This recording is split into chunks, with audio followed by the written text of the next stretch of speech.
मन तुलसी का दास हो, वृंदावन हो धाम। सांस सांस में राधा बसे, रोम रोम में श्याम। जय जय श्री राधे श्याम, जय श्री कृष्णा, जय राधे श्याम। कैसे हो आप? आशा है बहुत अच्छे होंगे। आज बात कर रहे हैं अधिक मास पुरुषोत्तम मास के 18वें अध्याय की।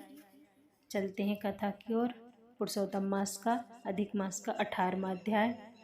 नारद जी बोले, हे तपोनिधि राजा दृढ़धन्वा को वाल्मीकि जी ने इसके उपरांत क्या सुनाया, कृपया उस संपूर्ण वृत्तांत को मुझे सुनाइए। श्री नारायण बोले, दृढ़धन्वा अपने पूर्व जन्म की कथा सुनकर आश्चर्यचकित रह गए। उन्होंने महर्षि वाल्मीकि जी से प्रार्थना की, हे ब्राह्मण, आपके वचन अमृत के समान मीठे हैं, जिनको सुनकर मन ही नहीं भरता। कृपया आगे का चरित्र भी सुनाइए। वाल्मीकि जी बोले, हे राजन, जब ब्राह्मण जिस समय पुत्र शोक में विलाप कर रहा था, उस समय 10 दिशाओं में भीषण गर्जन करते हुए घने बादल छा गए और पर्वतों को कांपती हुई भयानक हवा चलने लगी। मेघ गर्जना से दिशाएं कांपने लगीं। 1 मास तक निरंतर वर्षा की झड़ी लगी रही और धरती पर पानी ही पानी हो गया। किंतु पुत्र शोक में व्याकुल वह ब्राह्मण सुदेव कुछ न जान सका। वह पूरे महीने अन्न जल त्याग कर हा पुत्र पुकारता रहा। इस प्रकार निराहार रहकर प्रभु का ध्यान और पुत्र का विलाप करते हुए उसका पूरा महीना बीत गया। ब्राह्मण सुदेव को तो दीन दुनिया को भूलकर पुत्र शोक को निराहार और निर्जल रहा। परंतु भगवान श्री कृष्ण का परम प्रिय पुरुषोत्तम मास था। वह महीना ब्राह्मण को इसका ज्ञान न था।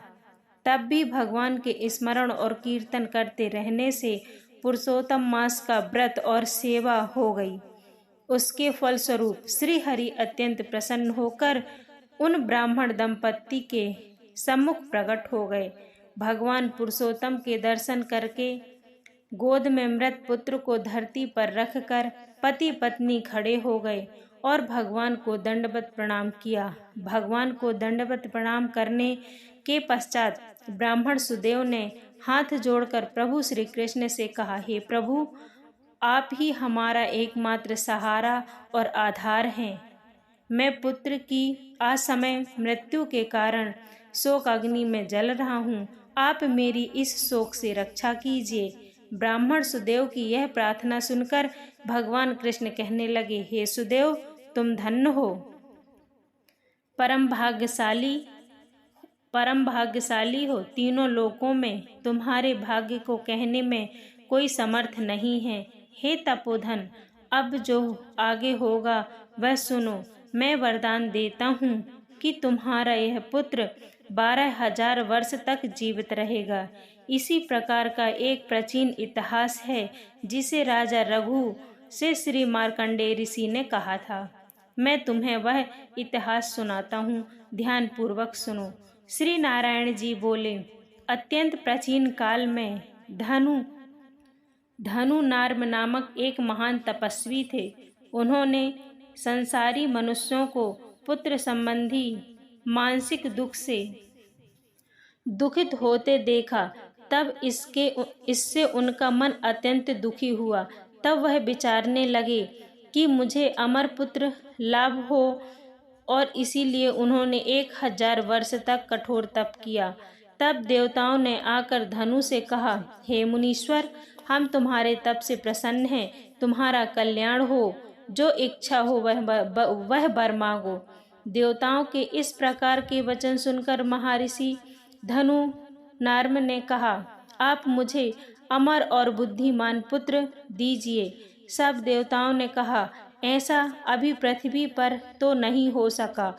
तब ऋषि ने कहा, निमित्त आयु वाला पुत्र दे दीजिए। देवता बोले, निमित्त किसे कहते हैं? मुनि बोले, यह सामने जो बड़ा पर्वत है, यह जब तक रहे मेरा पुत्र भी तब तक जीवित रहे। तब देवता ऐसा ही हो वरदान देकर स्वर्ग चले गए। देवताओं के वरदान से महर्षि धनु नार्म ने समय आने पर अत्यंत सुंदर पुत्र प्राप्त किया। वह पुत्र चंद्रमा के सदृढ़ बढ़ने लगा। जब वह 16 वर्ष का हो गया तब उससे पिता धनु नार्म मुनि बोले, हे पुत्र, महात्माओं की कभी अवज्ञा न करना और सदैव धर्म का पालन करना। पुत्र जानता था कि वह निमित्तायु है, अतः इस घमंडवश वह उन्मुक्त होकर मुनियों को कुछ भी नहीं समझता था। एक बार क्रोधी मुनि महर्षि दुर्वासा विधि पूर्वक शालिग्राम भगवान का पूजन कर रहे थे। उसी समय वह वहां आ पहुंचा और मूर्ति को उठाकर चंचलता से गहरे कुएं में डाल दिया। क्रोधित होकर मुनि ने शाप दिया, किंतु वह न मरा। तब मुनि सोच में पड़ गए, अरे इस धनु के पुत्र को देवताओं ने निमित्त आयु बना दिया है। इस प्रकार चिंता करते हुए मुनि लंबी सांस छोड़ने लगे। उस श्वास से अनेकों भैंसे उत्पन्न हो गए, जिन्होंने उस पहाड़ में टक्कर मार कर उसके टुकड़े कर दिए। पहाड़ के खंड खंड होते ही मुनि धनु नार्मा का वह दुर्मुद पुत्र भी मर गया। महर्षि धनु नार्मा अपने मरे हुए पुत्र को देखकर रोने लगे और उसके शरीर को लेकर अग्नि प्रज्वलित कर उसमें पुत्र सहित भस्म हो गए। यह कथा सुनने के पश्चात भगवान कृष्ण ने सुदेव से आगे कहा, हे सुदेव, परंतु बड़ी आयु पाकर भी तुम्हारा पुत्र वैसा नहीं होगा। यह पुत्र तुम्हें गरुड़ के प्रभाव से मिला है, गरुड़ ने दिया है। ऐसा पुत्र पाने से तुम इस संसार में प्रशंसनीय होगे। मैंने तुम्हारे इस पुत्र को पुरुषोत्तम मास के व्रत से प्रसन्न होकर बड़ी उम्र का बना दिया है। गृहस्थ धर्म का पूर्ण सुख भोग कर तुम ब्रह्मलोक में जाओगे और वहां भी सुखी रहोगे।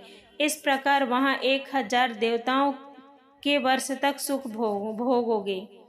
भोगने के बाद पृथ्वी पर तुम्हारा जन्म होगा, जहाँ चक्रवर्ती राजा बनोगे। दृढ़धन्वा नामक राजा बनकर तुम अनेकों सुख, समृद्धि, सेना और निष्कंटक राज्य आदि का सुख 10,000 वर्ष तक पृथ्वी पर भोगोगे। तुम्हारे 4 श्रेष्ठ पुत्र होंगे एवं एक भाग्यशालिनी, सुशील और अत्यंत सुंदरी कन्या होगी।